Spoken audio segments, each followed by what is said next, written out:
Iran పై America Israel దాడులు మొత్తం పశ్చిమాసియాని తగలబెట్టేస్తున్నాయి. Kuwait, Bahrain, Qatar, UAE, Saudi Arabia, Jordan వంటి అరబ్ దేశాల మీద ఇరాన్ క్షిపణులు, డ్రోన్లతో విరుచుకుపడుతుంది.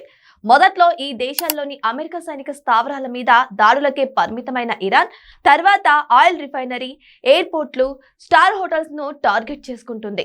సున్నీ అరబ్ దేశాలకు షియా ఇరాన్ కి మధ్య పచ్చగడ్డి వేస్తే భగ్గుమనే విభేదాలు ఉన్నా ఎప్పుడూ ఒకరి మీద ఒకరు దాడులకు దిగలేదు. హెజ్బొల్లా, హుతీ లాంటి టెర్రరిస్టు గ్రూపుల ద్వారానే సున్నీ అరబ్ దేశాలపై ఇరాన్ పరోక్ష యుద్ధం చేసేది.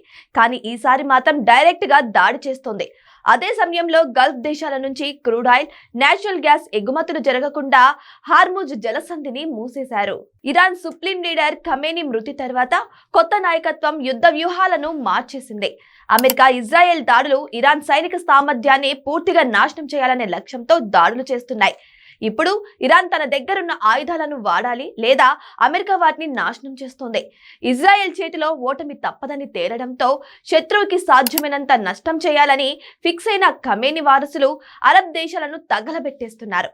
ఇరాన్ దెబ్బతో యుఏఈ, ఖతార్ వంటి దేశాలు యుద్ధాన్ని సాధ్యమైనంత వేగంగా ముగించాలని డొనాల్డ్ ట్రంప్ మీద ఒత్తిడి చేస్తున్నాయట. ప్రపంచంలోని అత్యంత సురక్షితమైన ప్రదేశాలుగా పేరు తెచ్చుకున్న ఖతార్, యుఏఈ గ్లోబల్ ఫైనాన్షియల్ సెంటర్లుగా ఎదిగాయి. ప్రస్తుతం జరుగుతున్న యుద్ధంతో సురక్షిత ప్రాంతాల ఇమేజ్ డ్యామేజ్ అవుతుంది.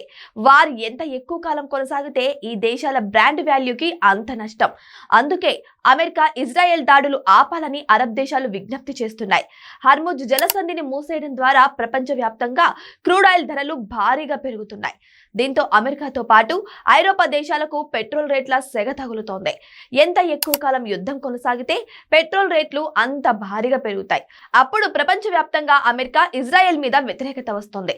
ఇలాంటి ఎఫెక్ట్ కోసమే అరబ్ దేశాలను, వాటి పెట్రోలియం ఎగుమతులను టార్గెట్ చేస్తోంది. ఇంకెవరైనా అయితే ఇరాన్ డబుల్ అటాక్ దెబ్బకు బెదిరిపోయేవాళ్ళు. కానీ ఎవరినీ లెక్క చేయని డొనాల్డ్ ట్రంప్ అమెరికా అధ్యక్షుడిగా ఉన్నారు.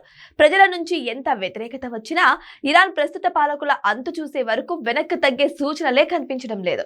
అమెరికా ఆయుధాలు, టెక్నాలజీ, ఆర్థిక శక్తి ముందు ఇరాన్ అత్యంత బలహీనమైన దేశం.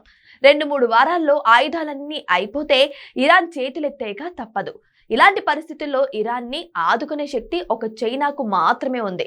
కానీ ఇరాన్ కి ఆయుధాలు సరఫరా చేస్తే డొనాల్డ్ ట్రంప్ కి కోపం వస్తుంది. అంత రిస్క్ తీసుకోవడం ఎందుకు అని చైనా అనుకుంటే ఇరాన్ లో అమెరికా వ్యతిరేకత శక్తులకు మరిన్ని కష్టాలు తప్పవు.